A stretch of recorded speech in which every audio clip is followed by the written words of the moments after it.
Sa bawat pagsikat ng araw, nagsisimula ang panibagong pagkakataon upang ipakita ang ating pagmamahal at pasasalamat sa Diyos. Ngunit paano nga ba natin tunay na naipapakita ang pagdakila sa Kanya?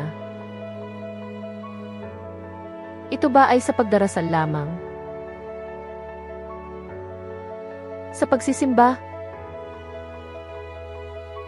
O may iba pang mga paraan? Samahan ninyo kami sa pagtuklas ng iba't ibang paraan ng pagdakila sa Diyos sa ating pang-araw-araw na buhay.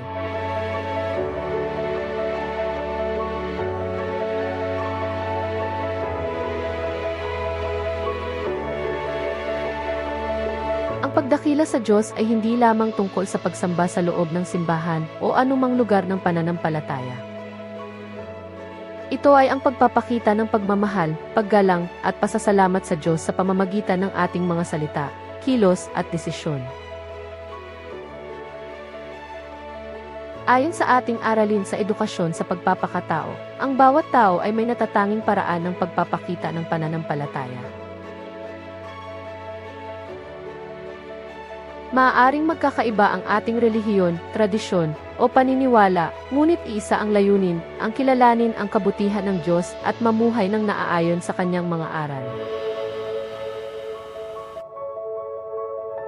Marami ang nagpapakita ng pagdakila sa Diyos sa pamamagitan ng taimtim na panalangin. Hindi ito kailangang mahaba o magarbo. Ang mahalaga ay taos puso itong nagmumula sa ating puso. Bago po ako matulog at pumasok sa paaralan, lagi akong nagdarasal. Nagpapasalamat ako sa Diyos at humihingi ng gabay. Ang pagsisikap sa pag-aaral ay isa ring paraan ng pagdakila sa Diyos. Ang paggamit ng ating talino at kakayahan ay pagpapahalaga sa mga biyayang ipinagkaloob niya sa atin. Kapag ginagawa ko ng maayos ang aking mga proyekto at pagsusulit, pakiramdam ko ay ginagamit ko ang talentong ibinigay ng Diyos. Ang tunay na pananampalataya ay nakikita rin sa ating pakikitungo sa kapwa. Ang simpleng pagtulong, paggalang, at pagpapatawad ay mga konkretong paraan ng pagdakila sa Diyos. Pag may kaklase nangangindangan ng tulong, tinutulungan ko siya dahil naniniwala akong gusto rin iyon ng Diyos.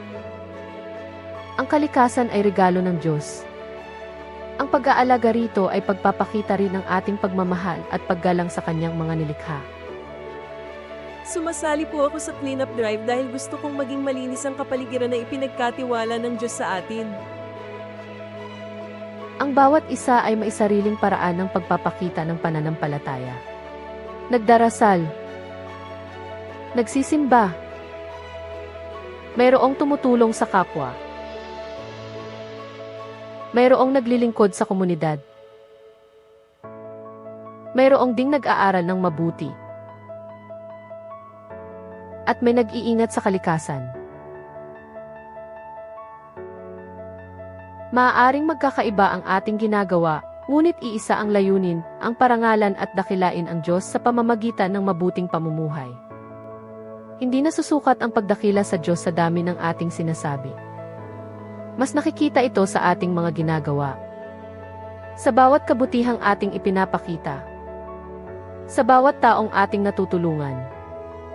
Sa bawat tamang pasyang ating ginagawa. At sa bawat biyayang ating ipinagpapasalamat. Patuloy nating dinadakila ang Diyos. Sapagkat ang tunay na pananampalataya ay hindi lamang isinasabuhay tuwing araw ng pagsamba,